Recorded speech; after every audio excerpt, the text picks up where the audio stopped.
大家好，今日係2024年嘅6月26日啊。前幾日咧睇台灣嘅新聞咧就話成功大學歷史系喺分發嘅部分咧係分發到0個學生歸零喎。咁呢個好可悲啊，因為成大咧本身好有名嘅大學，成大嘅歷史系咧亦都係好厲害嘅，但係結果咧佢學生係歸零。咁呢個亦都好無可奈何啦。我查一查咧，英國咧歷史系畢業生啊，舊年嘅平均工資係比整體大學生平均工資低咗3000磅嘅年薪。咁呢個都唔係一個細嘅數目嚟㗎。咁亦都無可奈何啦，因為咧整體社會嘅環境改變咗，大家對歷史系啊或者哲學啊文學啊呢啲學科咧嗰個需求係越嚟越細。以前咧喺70年代或以前咧歷史系畢業嘅，咁咧往往咧好多去考公務員嘅。咁啊，一係咧就考文官、考 A.O.、考 E.O.， 一係咧就係做紀律部隊。咁啊，因為高學歷啊，可以做督察啊，或者做啲高級嘅紀律部隊人員，人工好好喎。再唔係就做教師，教師都起碼穩定啊。咁但係咧，隨住即係呢個嘅少子化啦，而家教師個需求越嚟越少咯。咁文科畢業咧，就往往係少咗個出路喎，話揾唔到教師嘅工作喎，而且咧教師咧亦都學位化啊，有教育學專業啊嘛。咁所以你話讀歷史係畢業嘅，咁啊冇優勢喎嚇，讀歷史係畢業嘅就不如一個讀教育學歷史科畢業嘅一個畢業生。咁所以咧就係讀歷史系咧就越嚟越窄個出路，咁啊無可奈何噶啦。你喺英國咧歷史系畢業，即係一般都係揾翻啲教學助理啊，或者係圖書館助理啊、博物館助理員啊，咁做呢啲咁嘅工作，咁啊人工自然都唔會高啦。結果係點樣呢？即係我認為有兩個原因，一係就係外在環境，因為咧近呢幾十年咧社會就專業化咗，譬如話律師啊、醫生啊、會計師呢啲行業咧就揾到好多錢啦。咁啊跟住咧仲有工程師啊，而家咧就係人工智能嘅工程師，機械嘅工程師，呢啲人工梗係高啦。咁所以最優秀嘅人才喺大學裏邊咧就去咗呢啲學科度，歷史學咧就慢慢咧就淪為咗一啲嘅即係次要嘅學科咯。咁呢個係外在環境，但係內在我認為亦都有一個好重要因素，就係歷史學系嘅同工們咧就冇乜點進步過啊！好多嘅學系咧淨係用緊上個世紀或者幾個世紀前嘅研究方法，殊不知世界已經變咗啦，仲係用緊文獻考證啊，玩緊一啲文字學、考據學嘅研究。咁呢個當然係一個好有用嘅傳統嚟嘅，一個好偉大嘅傳統。咁但係你都係要隨住時代更新噶嘛。喺上個世紀咧就有所謂嘅二重考證法，王國維啊或者後來饒宗頤啊就好強調咧所謂二重三重考證法。二重三重考證法就係咩咧？除咗文獻之外，出到文獻，仲要睇下地下掘出嚟嘅文獻，或者係揾埋地下掘出嚟嘅文物啊，用碳14嘅方法去檢測。後來咧就有呢個嘅 3D 模型咧重塑。咁但係咧問題咧，歷史系嘅人咧其實好少掌握到考古學嘅嘢喎，因為有另外考古學系，而歷史系嘅學生咧又好少選讀考古學嘅科。係香港中文大學係有嘅，係有考古學嘅科，咁但係始終唔多人選啊。咁所以一般歷史系畢業嘅學生咧又冇足夠嘅考古學知識。好啦，最近呢20年咧，人類學、基因人類學嘅研究一日千里喎。譬如話上海復旦大學團隊就研究到曹操家族咧到底係姓曹定係姓夏侯嘅，因為咧史書《三國志》啊、裴松之注裏邊咧就寫明咧曹操咧其實咧係應該姓夏侯嘅，係夏侯家族嘅，改姓曹嘅啫喎。咁但係基因檢測就發覺唔係喎，同夏侯家族嘅基因咧似乎冇乜關係，真係姓曹嘅喎。所以基因研究咧就有好大嘅突破啦。又譬如話我之前講過，我哋嘅南方人，中國嘅南方人同北方人啊，點解望上去個樣咁唔同啊？文化、語言、膚色都係唔同喎，五官又唔同喎。原來用基因檢測咧就知道啦。喺祖源上邊咧，南方人所謂八越人啦，其實就係同東南亞嘅群體咧係嚟自同文同種嘅喎，係嚟自同一個祖源族群嘅喎。而佢哋咧就係經過咧非洲出走，去到呢個嘅印度南部沿海，咁一直咧就去到東南亞，再喺東南亞咧入咗去八越，再喺八越咧就再去到台灣同埋去到其他嘅地方海上。咁呢個係一條路線嚟嘅。而中國嘅北方人咧就係西伯利亞出走説，就係非洲人出走咗，然後咧就向北方行，經過歐洲啦，經過呢個近東、中東，再向到西伯利亞，喺俄羅斯大陸嗰度咧行走，去到西伯利亞。有一支咧就南下蒙古啦，就成為咧即係中國北方人嘅祖先。另外一支咧就係繼續東走，因為喺呢個冰天雪地嘅小冰河時期咧，行過咗呢個白令海峽就去到呢個北美洲，後來去到南美洲就成為咗印第安人嘅祖先啦。所以印第安人嘅祖先咧，同埋我哋中國北方人嘅祖先咧，其實都係嚟自呢條路線嘅。咁所以呢個考古學或者係基因研究、人類學，咁咧就係成為咗研究歷史咧好重要嘅工具。咁但係問題而家好多大學喺香港、台灣好多大學咧都係未能夠跟進到呢一新嘅研究啦。大陸啊好少少嘅喺呢方面咧，復旦大學行得比較前一啲嘅。咁但係其他歷史學系咧都仲未做到啊。咁啊今日咧我係繼以往講咗客家人嘅基因啊，就係研究客家人到底係點樣嚟嘅。係咪好似史書所講係北方中國嘅貴族嗰啲望族嚟呢？啊，咁啊原來最新嘅基因研究就話唔係嘅，佢哋咧係雖然咧有部分係北方大姓嘅一啲後代，但係更多咧就係所謂嘅江西同埋湖南湖北嗰啲叫荊楚盲人啊嘅後代嚟嘅，就係同北方人嘅移民咧結合咗出嚟生成嘅客家人。咁又研究咗潮州人嘅基因，潮州人嘅基因咧就似乎咧大部分都係嚟自宋代。宋代咧喺呢個嘅山東山西慢慢咧就係經過兩次嘅戰爭，一次就係金人啦，另外一次就蒙古就嚟到咧呢個潮州啊，都係北方人啊，所以咧潮州人咧就同呢個兩廣咧係好唔同喎。兩廣咧就係頭先所講嘅呢個百越啊嘛，南蠻啊嘛，百越就係嚟自東南亞印度嗰個非洲出走嘅路線嘅，而呢個嘅潮州人咧其實係北方人嚟喎。佢係喺宋朝嘅時期咧，就落到嚟，再結合咗本地一啲嘅所謂嘅畲族或者讀畲族，以及呢個嘅本地一啲百越人嘅通婚，形成咗潮州族群。咁啊又好唔同喎。咁啊所以今日我講咩咧？今日講韓國人啊，但係睇韓國人、睇朝鮮人或者叫朝鮮人啊，叫朝鮮半島，就以佢哋為中心。因為咧朝鮮人咧好有趣嘅喎，你近年咧見到好多新聞就話喂屈原又係佢哋嘅祖先嚟㗎。然後咧孔子係佢哋個祖先嚟噶，咁啊甚至乎咧端午節咧係屬於朝鮮嘅節日嚟嘅，咁啊成日有啲網上嗰啲農場文係咁樣講，嗰啲農場文到底講嘢是真是假咧？到底朝鮮人嗰個血緣、嗰個基因、嗰個組群係點樣嚟咧？我哋做一啲新嘅研究喎，因為呢個基因人類學咧最近咧有好多新嘅論文考證咗出嚟，咁我今日同大家介紹幾個啦，譬如話咧我哋有一個常識，我哋要了解一個常識嘅。根據歷史文獻，朝鮮早期嘅歷史文獻喺邊度嚟咧？係中國嘅史書嚟，因為當時朝鮮仲未有文字遺留咗落嚟啦。佢哋咧最早嘅文字記載喺史書咧，就應該係《史記》《漢書》以及《三國志》。《史記》《漢書》同《三國志》裏邊咧就有記載咗朝鮮嘅歷史嘅，有所謂嘅箕子朝鮮或者叫箕子朝鮮啊。箕子朝鮮係咩意思咧？就喺商朝嘅時期咧，有一個貴族就叫做箕子。然後咧就被分發到去呢個朝鮮度，然後就建立咗個朝鮮王朝。不過呢個咁嘅講法咧就冇任何考古學係可以引證嘅。只係喺當時即係呢個嘅《史記》《漢書》嘅年代咧有記載。好大可能咧就係所謂嘅中原人啦漢代嘅人啦，佢哋創作出嚟嘅一個故事而唔一定係事實嚟嘅。目前咧係冇任何史料文獻記載。咁而家我哋所知道嘅真正有史料文獻加上考古學嘅記載幾時咧？就係古朝鮮國。古朝鮮國咧就係相對於中國嘅秦朝或以前啦，所謂嘅春秋戰國嘅以前。咁咧喺《三國志》裏邊咧都有記載嘅。《三國志》咧就已經幾百年後啦，就記載咧佢曾經同燕國係打過仗嘅。《三國志》引魏略就講咧佢同阿燕國打過仗嘅。咁到底呢個係咪事實咧？唔知道。山海經都有記載啦，《山海經》有記載東海之內北海之隅有國名朝鮮喎。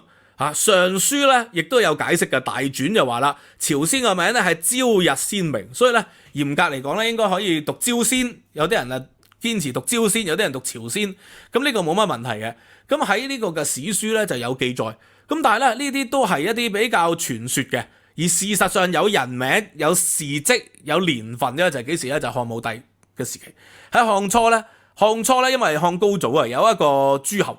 就叫做燕王。燕王咧就係叛逃咗匈奴，就係反咗面同漢高祖。後來佢投降咗匈奴啦。佢有一個部將嘅，呢個部將咧就叫衛滿，其中咧就自己領咗一支兵就渡過咗鴨綠江，推翻咗朝鮮咧佢本身嘅一啲嘅部族建立咗一個所謂嘅叫做衛滿朝鮮。衛滿朝鮮咧就係其實繼承咗喺所謂嘅古朝鮮時期嘅一啲嘅部族咧嘅管治嘅，咁一直喺度管治啦，咁結果咧本身係相安無事嘅，漢初嘅時候建立嘅，後來經過70幾年啦，漢興70餘年啊，漢武帝即位啊嘛，然後就要南征北戰要打匈奴咯，喺嗰個時候咧佢就係即係呢個嘅衛氏啊，所謂衛氏朝鮮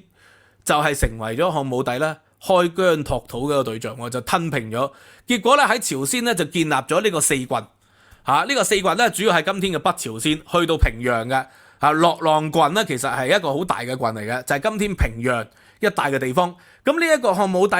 建立咗呢個嘅四郡啦，朝鮮四郡咧，一直係維持到去晉朝八王之亂，就俾呢個嘅朝鮮新興嘅三個國家咧分別係吞併咗。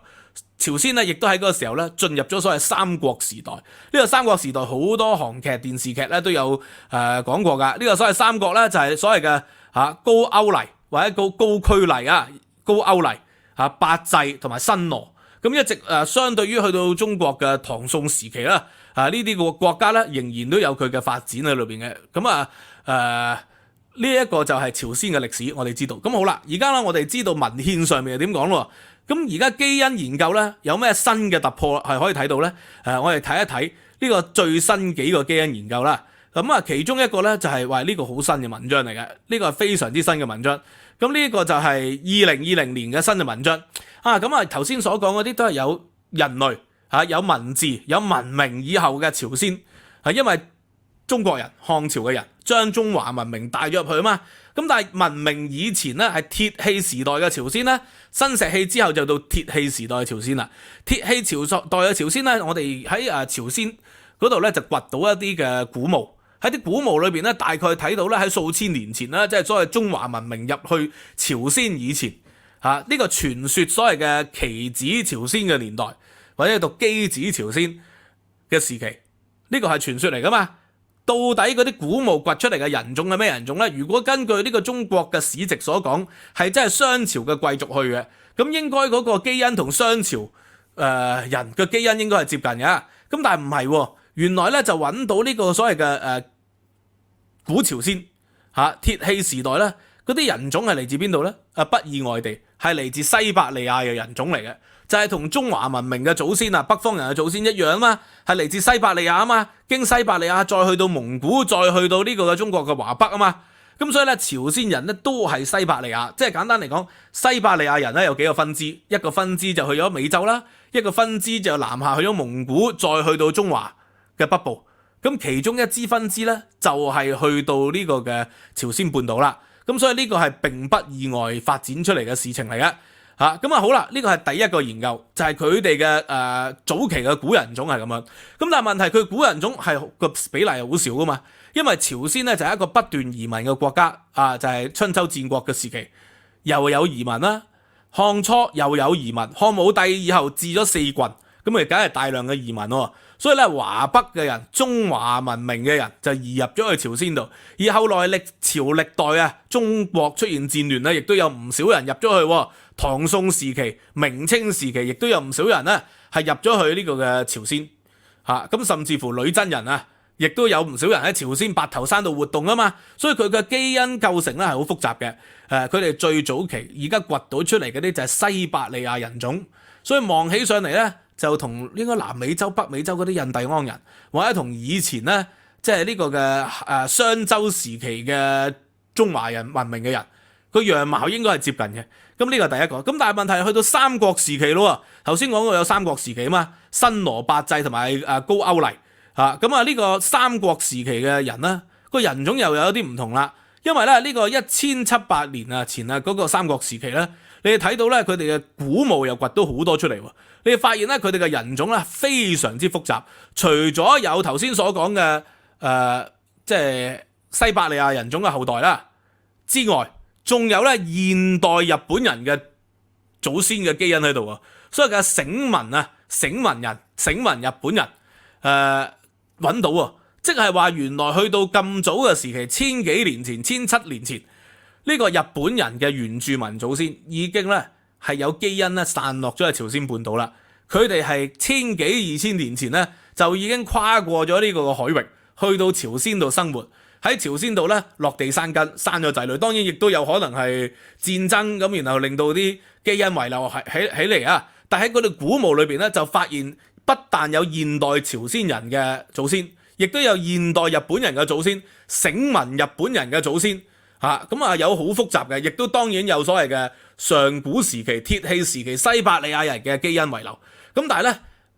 呢個係三國時期。正如頭先我所講，經過歷朝歷次，中華文明嘅湧咗入去，又出現咗咧越嚟越複雜啦。咁啊複雜嘅程度係點樣呢？除咗北方嘅中華文明嘅人之外咧，我哋仲睇到咧，原來咧南方中國人咧，或者係東南亞中國人咧，係構成咗今天咧朝鮮人啊嗰個基因嘅構成部分。你睇到啊，呢個好複雜啦。呢個係朝鮮半島嘅地圖啦，右手邊 B 係朝鮮半島嘅地圖。你發覺朝鮮半島嘅地圖咧，嗰啲人啊個基因咧個組員啊，其實係好多元化嘅。佢既有頭先所講嘅蒙古，又有中國嘅東北，其實亦都有所謂嘅東南亞，就係所謂八越人越南啦。你見到係有越南嘅基因血統喺度喎。咁呢個係點樣解釋呢？就係南方原來可能咧喺過去嗰1000幾百年咧，就不斷有呢啲南方嘅人咧係坐船經水路去咗朝鮮半島度生活，所以構成咗今天韓國人咧個組員咧，佢既有中國嘅北方，有日本嘅本土，但係亦有大量係嚟自呢個嘅八越嘅。八越就包括係廣西、廣東、貴州、越南呢啲地方嘅基因係相同嘅基因嚟嘅。咁你就發現到咧，韓國咧原來咧就會有好多人去嗰度喎。點解啊？咁呢個咧我相信好可能同朝貢制度係有關係嘅。就因為咧中國咧係有朝貢制度，而喺呢個東南亞嘅國家嘅人咧就會搭船啦去到中國嘅北方，去南京啦，去金陵，或者去北京。明清時期就北京啦，元朝嘅時期大都亦都係北京，就係搭船去到北方。咁搭船去北方嘅時期咧，好可能啊就係會順道上埋去朝鮮度做生意貿易，或者係甚至乎咧留喺當地度生活。咁所以呢一個亦都係一個好主要原因，我估計咁呢個就係示範咗咧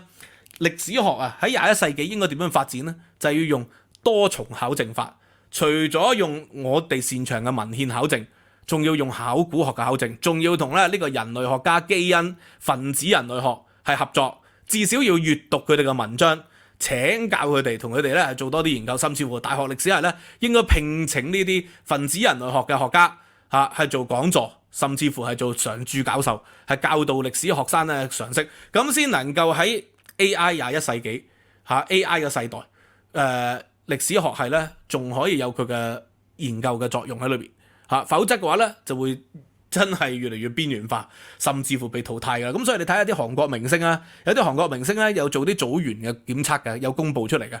估唔到自己原來祖先咧父系基因咧有好多係嚟自八越嘅，嚟自越南、嚟自廣東、廣西嘅，佢哋理解唔到呢個咧我從歷史文獻嘅估計咧就可以推論到出嚟，就係從呢個朝貢制度去到北京，然後再可能去其他地方做生意，就去到朝鮮做生意，然後遺留落嚟係呢個可能性。咁第二咧就係有一啲嘅講法話朝鮮人其實都係中國人過去嘅啫，呢個係部分正確。有唔同嘅朝代，漢武帝之後咧就治咗4郡，就不斷有所謂嘅中國人過去。但係咧佢哋本土嘅朝鮮人咧，即係所謂嘅中國人過去之前嘅朝鮮人咧，其實就係西伯利亞人南下。咁所以同我哋中國北方人係共同嘅祖先，都係西伯利亞祖先。咁當然你咁講咧，其實冇乜意義嘅，因為西伯利亞祖先咧，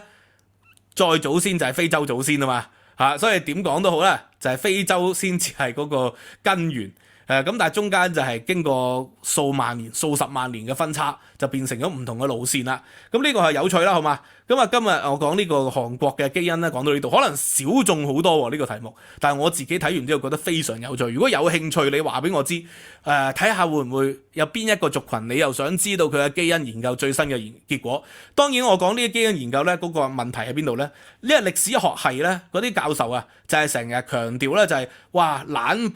懶板金座10年戀，坐10年個懶板都唔緊要㗎不寫文章半句空文章係半句都唔可以即係空言嘅，一定係要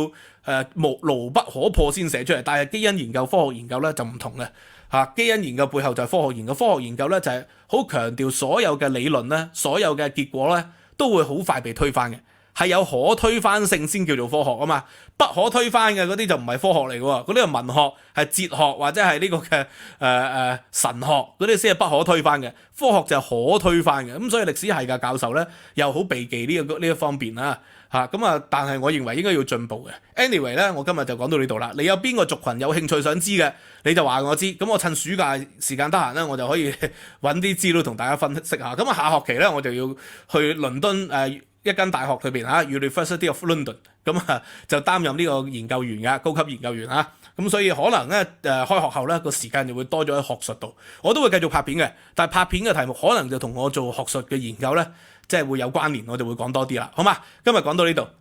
拜拜。